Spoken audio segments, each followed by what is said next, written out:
esse tema que foi escolhido para essa série de mensagens, que objetiva nos auxiliar a reforçar em nós essa fé a respeito de quem é Jesus para nós. Quem é Jesus para você? Não o Jesus que a filosofia apresenta, não o Jesus que a ciência discorda, mas quem é Jesus na sua vida? O Deus vivo, o pão que desceu do céu, que habitou entre nós para resgate de muitos. Então, nós vamos dar prosseguimento a esta série de mensagens. E eu quero vos convidar a que abra a sua Bíblia, a palavra do Senhor, no Evangelho do nosso Senhor Jesus Cristo, segundo escreveu João, capítulo de número 8, versículos 12 até ao versículo de número 20. O tema desse trecho, desse texto sagrado, é Jesus, a luz do mundo. João 8, versos 12 até ao versículo de número 20, leamos a palavra do Senhor. De novo, lhes falava Jesus, dizendo: Eu sou a luz do mundo. Quem me segue não andará nas trevas, pelo contrário, terá a luz da vida. Então lhe objetaram os fariseus: Tu dás testemunho de ti mesmo, logo, o teu testemunho não é verdadeiro. Respondeu Jesus e disse-lhes: Posto que eu testifico de mim mesmo, o meu testemunho é verdadeiro, porque sei de onde vim e para onde vou. Mas vós não sabeis de onde venho, nem para onde vou. Vós julgais segundo a carne, eu a ninguém julgo. Se eu julgo, o meu juízo é verdadeiro, porque não sou eu só, porém eu e aquele que me enviou. Também na vossa lei está escrito que o testemunho de duas pessoas é verdadeiro. Eu testifico de mim mesmo, e o Pai que me enviou também testifica de mim. Então eles lhe perguntaram: Onde está teu Pai? Respondeu Jesus: Não me conheceis a mim, nem a meu Pai. Se conhecesseis a mim, também conheceríeis a meu Pai. Proferiu ele essas palavras no lugar do gasofilácio, quando ensinava no templo, e ninguém o prendeu, porque não era ainda chegada a sua hora. Deus Altíssimo, nós te louvamos, ó Pai, pela leitura da tua santa e bendita palavra. Deus, nós precisamos de Ti nesse momento. Sem o Senhor não somos nada, não posso nada, Senhor. Mas nos coloco diante de Ti, Senhor, como somente um instrumento. Seja o Senhor que fale ao coração de cada um que ouve a essa mensagem. Que a Tua palavra edifique vidas. Que a Tua palavra traga conforto e consolo a vidas, a famílias, Senhor, nessa noite. Que o Teu nome seja aqui exaltado e glorificado acima de todas as coisas, porque Tu é Deus. Em nome de Jesus é que nós oramos, ó Pai. Amém. Meus irmãos, nós estamos diante desse texto bastante emblemático e nós queremos dedicar alguns momentos sobre a exposição dele, fazendo aqui uma pequena introdução.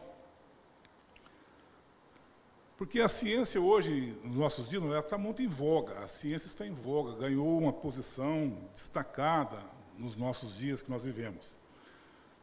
E a respeito de luz,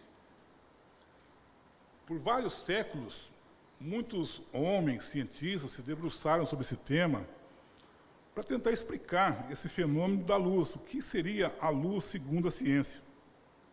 Nós podemos destacar os estudos de dois homens, o inglês Isaac Newton e um alemão, Albert Einstein, né, que deixaram uma gama de conhecimento, de estudos a respeito da luz. Nós podemos fazer uma síntese do que a ciência declara a respeito da luz. Nós marcamos aqui. Primeiro, a luz é uma fonte de energia. A luz é composta por partículas. A luz, ela produz ondas. A luz, ela gera claridade e gera calor. E a luz pode viajar em altas velocidades por um determinado espaço. Então, isso a ciência, numa síntese bem rasa, ela diz isso a respeito da luz. Mas o que a palavra de Deus, o que a Bíblia Sagrada, o que a palavra de Deus, que é lâmpada para os nossos pés e que é luz para o nosso caminho, o que ela diz a respeito da luz? O que a palavra de Deus diz a respeito de luz? Então, na Bíblia usa várias figuras com essa palavra luz, e todas essas figuras, a maioria delas, apontam para a pessoa bendita do nosso Senhor e Salvador Jesus Cristo. Então, quando vemos luz na Bíblia, a maioria das expressões que se usa essa palavra luz está apontando para a pessoa bendita do nosso Senhor e Salvador Jesus Cristo. Podemos trazer dois exemplos do Velho Testamento. Ali no tempo do Êxodo, quando o povo de Deus se deslocava pelo deserto, caminhando para a terra prometida pelo Senhor, diz o texto bíblico que aquele povo, durante o dia, uma nuvem o acompanhava, mas que à noite, quando as densas trevas tomavam conta do deserto, aparecia uma coluna gigantesca de fogo. E essa coluna de fogo, ela produzia calor para aquecê-los. E produzia luz que clareava o caminho deles. Esta figura está apontando para Jesus. Está mostrando a pessoa bendita de Jesus. Também quando se estabeleceu os ofícios religiosos no templo, havia uma determinação de que no lugar santo, lugar santíssimo, se colocasse ali um candeeiro, e que se acendesse esse candeeiro, e que ele não poderia ser apagado. Está também apontando essa figura para a pessoa bendita do nosso Senhor Jesus Cristo.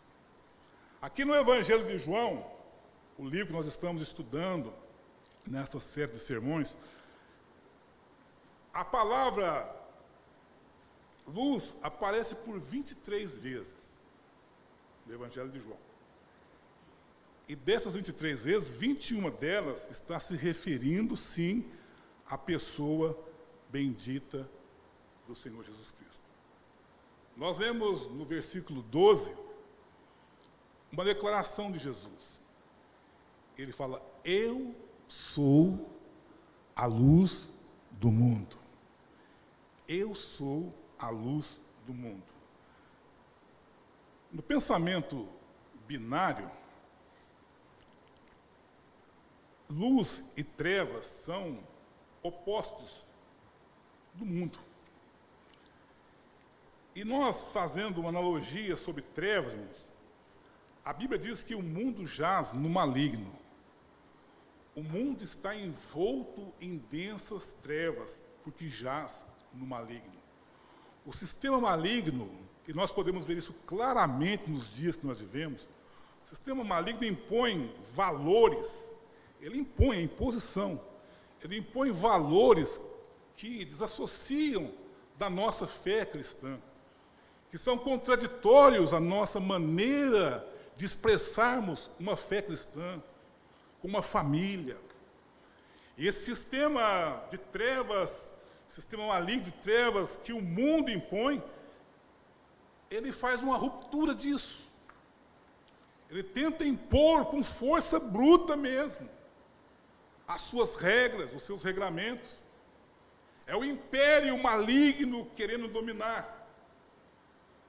Ele é movido, alimentado pelo mal e pelas injustiças. Esta senda horrorosa é alimentada por mal e pelas injustiças. E no controle de tudo isso, a palavra de Deus mostra-nos claramente que está o príncipe das trevas deste mundo, que escraviza a humanidade, que é corrompida pelo pecado. Isso é trevas. Isso é um panorama nada agradável. Isso é trevas, e a tendência é piorando, paulatinamente piorando. É trevas.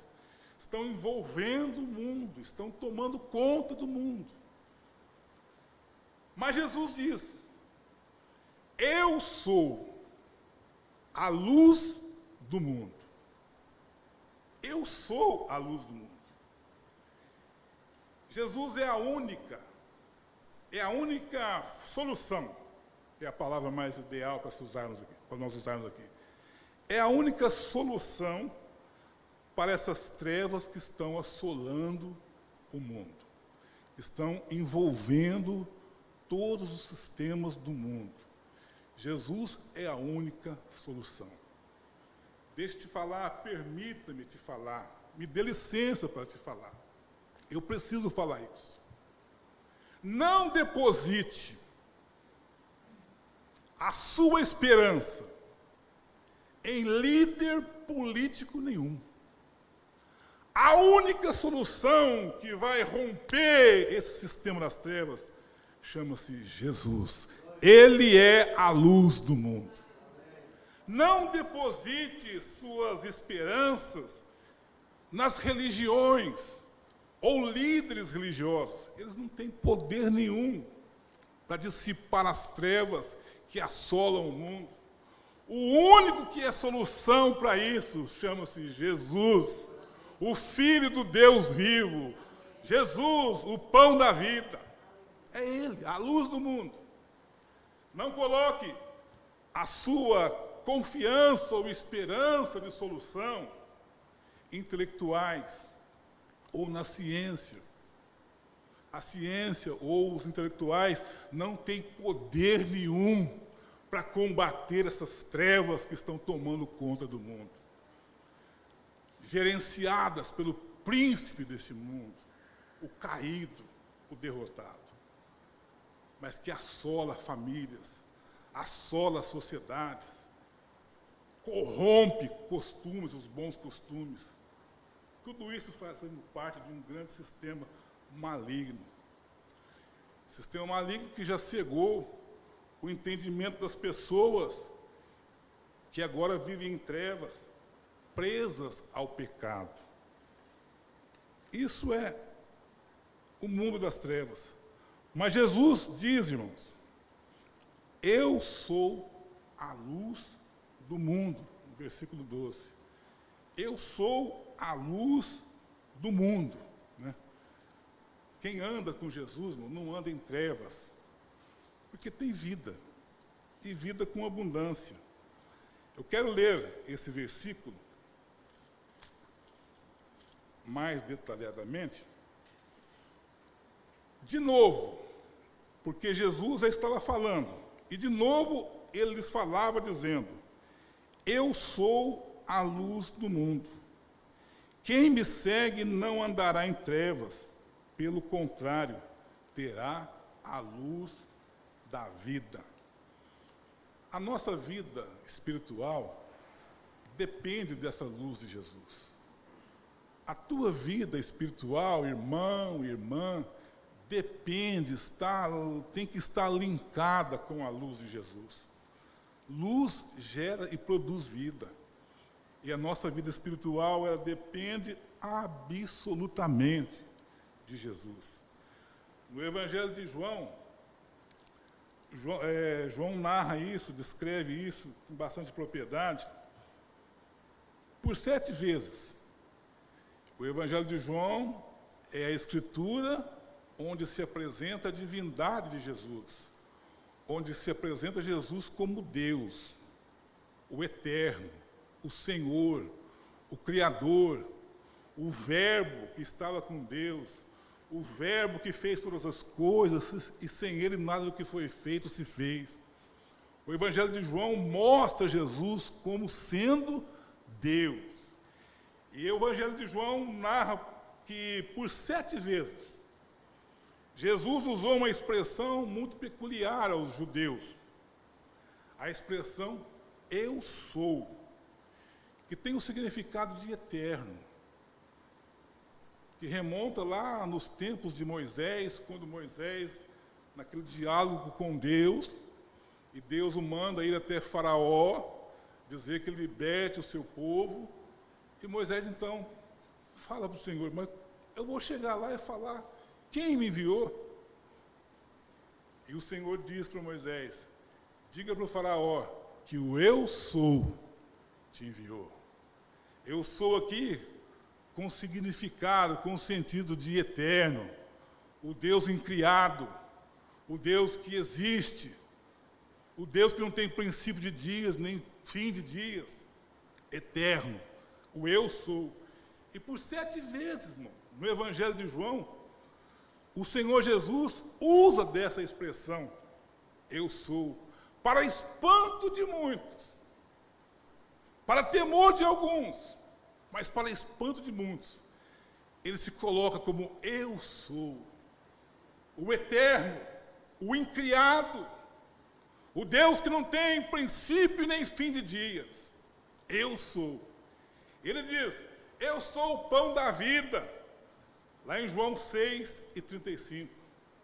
Jesus diz, eu sou a luz do mundo. Acabamos de ler, João 8:12. Jesus também diz, eu sou a porta das ovelhas. João 10:7. Jesus afirma, eu sou o bom pastor, e o bom pastor dá a sua vida pelas ovelhas. João 10:11. Jesus continua dizendo, eu sou a ressurreição e a vida, ali para as irmãs de Lázaro, João 11:25. Jesus fala, eu sou o caminho, a verdade e a vida, João 14:6.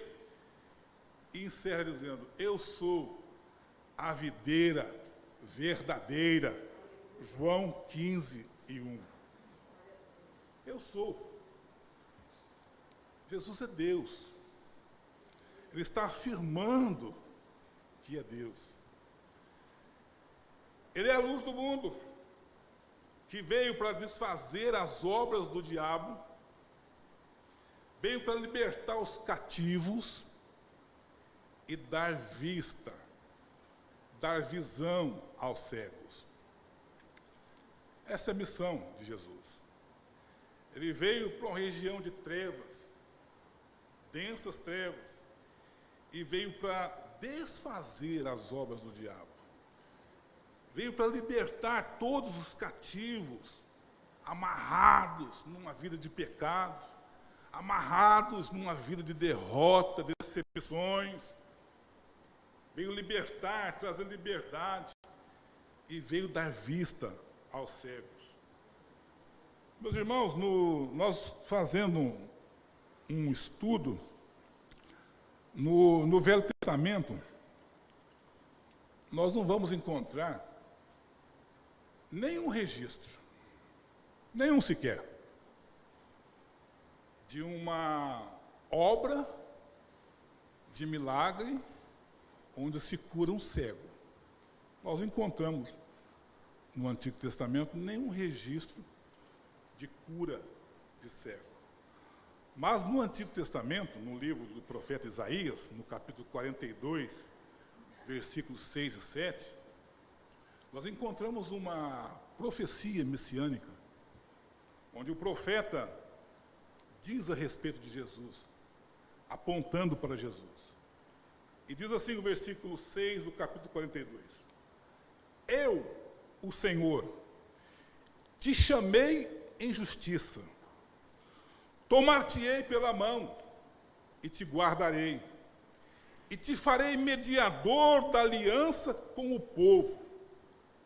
E olha só, e luz para os gentios, para abrires os olhos aos cegos, para tirares da prisão os cativos, e do cárcere os que jazem em trevas, apontando para Jesus, para a obra de Jesus, que veio para desfazer o trabalho do maligno, que veio para libertar os cativos e que veio para dar vista, abrir a visão aos cegos. O capítulo 9 do Evangelho de João, na sequência aqui, tem um registro da cura de um cego de nascença. Um cego de nascença. E o texto diz que Jesus e os seus discípulos estavam caminhando e se deparam com esse moço mendigando, um cego de nascença. E os discípulos lhe fazem uma pergunta: mestre, quem pecou? Foi este ou foi os seus pais para que ele nascesse assim? Jesus se volta para os seus discípulos e diz: nem ele e nem os pais deles pecaram. Mas isso se deu assim para que se manifeste nele as obras de Deus, a obra de Deus. E aí, então Jesus cospe na terra, faz lodo com a saliva e unta os olhos daquele cego. E diz ao cego: vai até o tanque de Siloé e lava-te. A palavra diz que o cego foi até o tanque, jogou água do tanque de Siloé no seu rosto, lavou aquele barro. E diz o texto que ele enxergou. Pela primeira vez na sua vida, ele enxergou. A visão lhe foi aberta. E aquilo causou um alvoroço naquela comunidade. Muitos chegavam nele e falavam: mas como que foi isso? Eu não sei. Um homem chamado Jesus untou meus olhos com um barro, mandou lavar-me no tanque de Siloé, fui, lavei e estou enxergando. Perguntavam para ele: mas quem que você acha que é esse homem? Quem que você acha que é esse moço? Eu acho que deve ser algum profeta. Mas o assunto rendeu, o assunto prosperou, e tomaram o moço e levaram até os fariseus, apresentaram ele até os fariseus, os piedosos, os defensores da lei.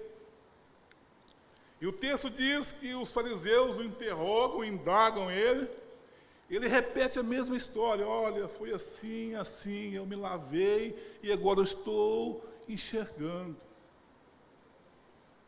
Eles não acreditam. Mandam chamar os pais do moço para ver se o moço realmente tinha nascido cego. Trazem o pai daquele rapaz e os fariseus lhe perguntam: e aí, esse seu filho? Ele nasceu cego e agora está enxergando. Louvado seja o nome do Senhor. Aí eles despedem, os pais falam: olha, ele tem idade, pergunta para ele. Ele pode responder por ele mesmo, ele já é maior de idade. E novamente eles voltam a interrogar aquele moço, e ele repete tudo de novo. E eles dizem para ele: mas como assim? Um pecador que não respeita o sábado pode fazer tamanha obra? E aquele moço que era cego e agora está enxergando, responde com uma simplicidade, mas de uma maneira tão bela: olha, se ele é pecador, eu não sei, mas uma coisa eu sei,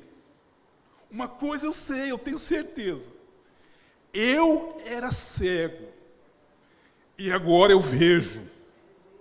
Agora eu enxergo. E foi Ele que me curou. Jesus veio quebrar, veio romper com as obras do maligno. Veio quebrar esse sistema do mal. Veio dar liberdade aos cativos. Veio trazer vista aos cegos. E esse moço representa toda a humanidade, representa a mim, representa você, que nascemos no pecado, corrompidos, cegos, não tínhamos entendimento, não enxergávamos nada, até que nos encontramos com Jesus, e Ele nos deu vista. Abriu a tua visão espiritual, e hoje você pode ver a glória de Deus na sua vida, na sua casa, na sua família, no seu emprego. Você vê Deus trabalhando por você, através da pessoa bendita do nosso Senhor Jesus Cristo. Que maravilha, irmãos! Que maravilha esse encontro com Deus! Que maravilha esse conhecimento de Jesus! Que maravilha as obras que Ele faz em nós e por nós! Mudança de vida, transformação de vida, mudança de caráter.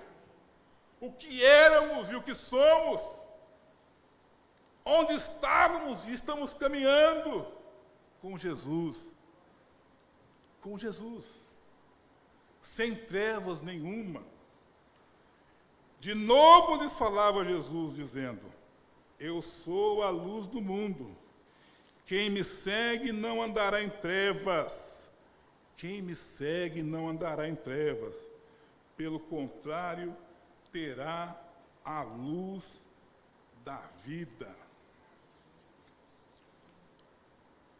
Mas os fariseus, irmãos, quando ouviram Jesus dizer essa expressão, eu sou a luz do mundo, eles se inflamaram numa ira tremenda, se encheram de ira. E no versículo de número 13, nós vemos eles dizer: então lhe objetaram os fariseus, tu dás testemunho de ti mesmo, logo o teu testemunho não é verdadeiro. Os fariseus falam para Jesus: olha, você está falando por você mesmo. Esse negócio de ser a luz do mundo, aí você está falando por você mesmo. E logo o que você está falando não é verdade. Isso não é verdade, isso não é verdadeiro. Eu procurei o significado desse verbo aí, objetar. E ele significa não estar de acordo de maneira nenhuma. Coisa radical, é ser contrário mesmo. Não estavam de acordo de maneira nenhuma do que Jesus estava falando.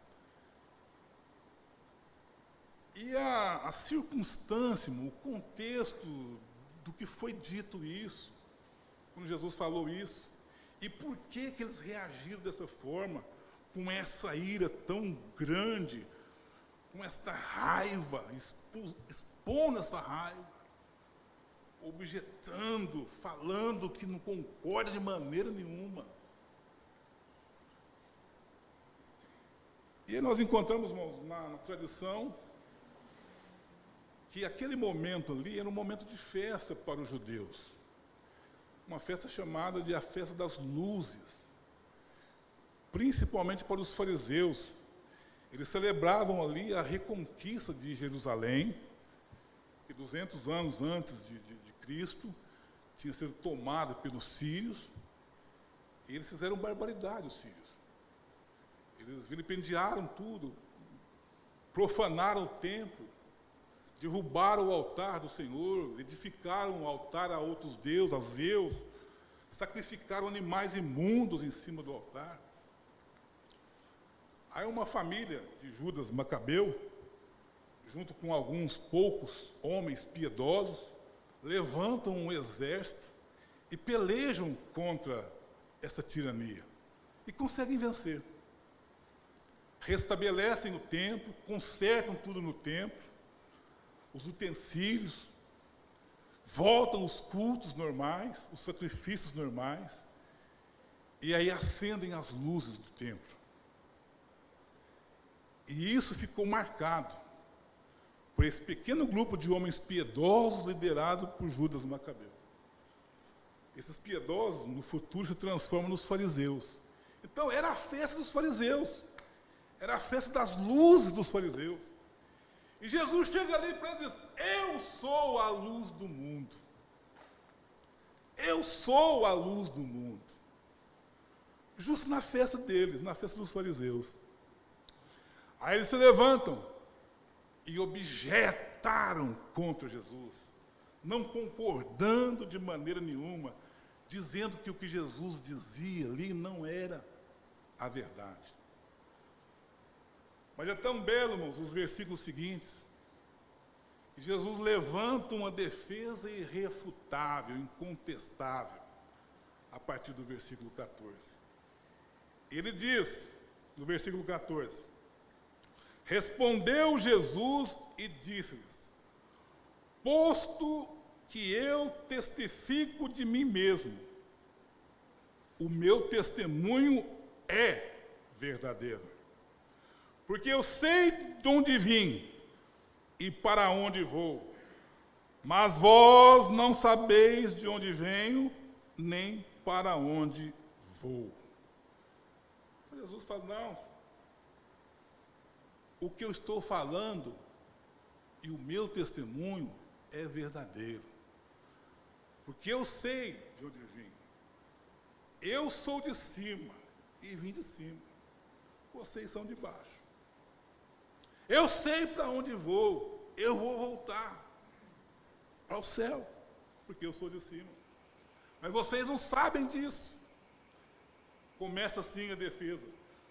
Meu testemunho é verdadeiro e é suficiente. Não preciso dizer mais nada. É suficiente. Não preciso me alongar na retórica. No versículo 15, versículo 16, Jesus continua dizendo: vós julgais segundo a carne. Eu a ninguém julgo. Se eu julgo, o meu juízo é verdadeiro, porque não sou eu só, porém eu e aquele que me enviou. Então, Jesus defende aqui o seu direito de julgar, junto com o Pai que o enviou. E no versículo 17 e 18, continua Jesus nessa defesa irrefutável. Também na vossa lei está escrito que o testemunho de duas pessoas é verdadeiro.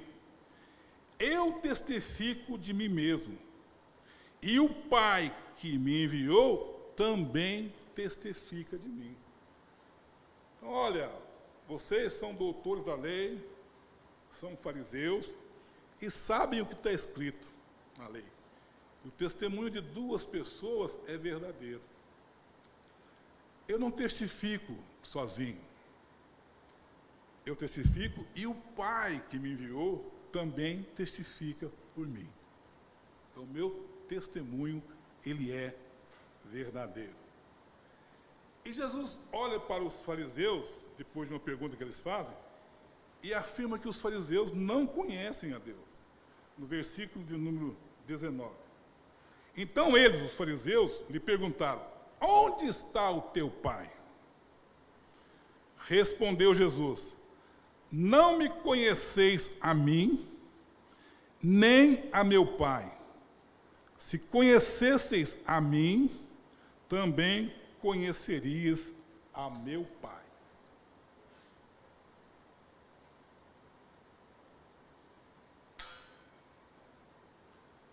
Então, ao dizer isso, irmãos, o Senhor Jesus olha para aqueles homens e diz isso: vocês não conhecem a mim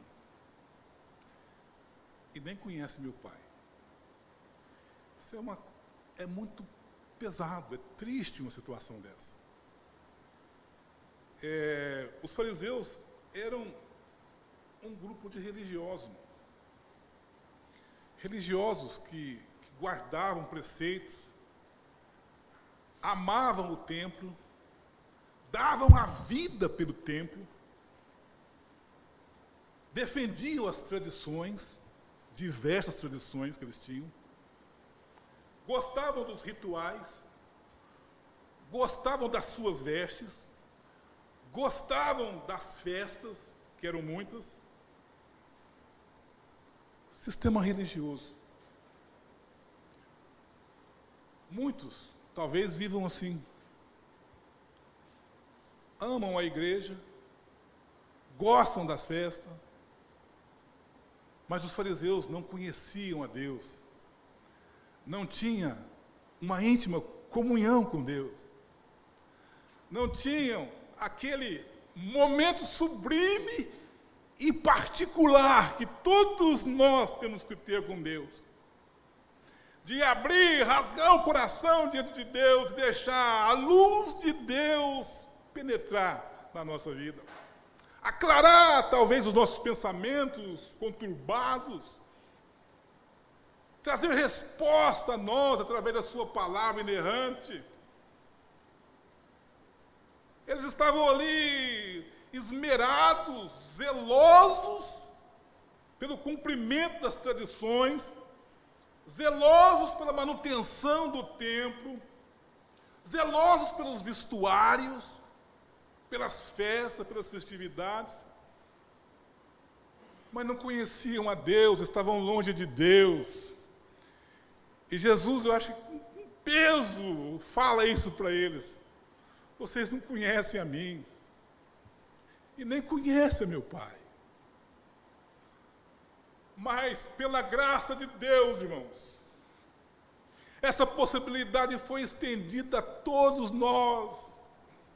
Fomos alcançados por essa luz. Já não vivemos mais em trevas.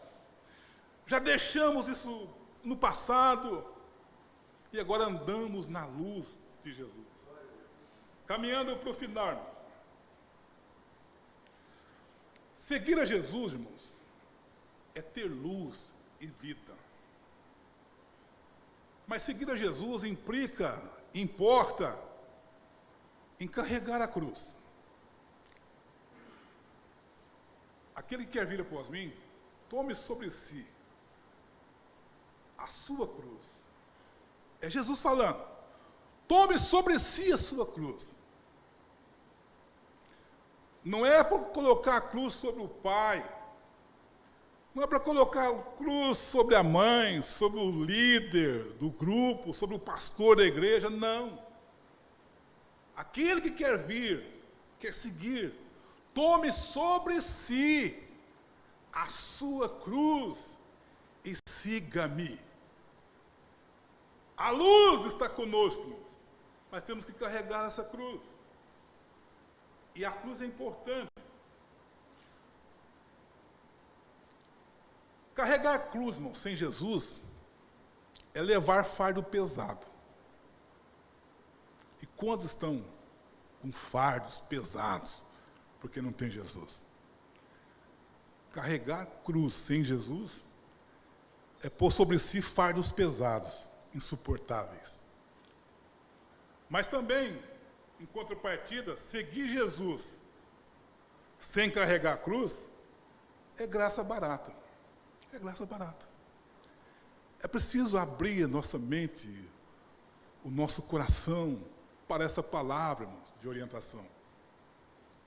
Tome sobre si a sua cruz e siga. Eu quero ler, para nós encerrarmos, irmãos, um texto. Eu vou deixar que o Espírito Santo de Deus aplique essa palavra, essa mensagem sobre a sua vida. Mas eu quero desafiar você que ouviu essa palavra nessa noite, que Jesus é a luz do mundo. Quem anda com Ele não anda em trevas, Antes, pelo contrário, tem a luz da vida. Eu quero te desafiar, irmãos, a caminhar com Jesus, a levar a sua cruz. Cruz aqui significa serviço. A graça maravilhosa de Jesus. Levar a sua cruz, andar com Jesus. Vou ler esse texto e deixar esse texto falar no seu coração. Já estamos encerrando aqui. Quero agradecer pela sua atenção e que Deus fale melhor em cada coração. Lá em João 1, 1 de João, capítulo 1, versículos 5 e 7, 5 até o 7, diz assim: Ora, a mensagem que da parte dele temos ouvido e vos anunciamos é esta: que Deus é luz, e não há nele treva alguma. Se dissermos que mantemos comunhão com ele e andarmos nas trevas, mentimos e não praticamos a verdade. Se, porém, andarmos na luz, como ele está na luz, mantemos comunhão uns com os outros, e o sangue de Jesus Cristo, seu Filho, nos purifica de todo pecado. Amém? Que Deus os abençoe, em nome de Jesus, irmãos.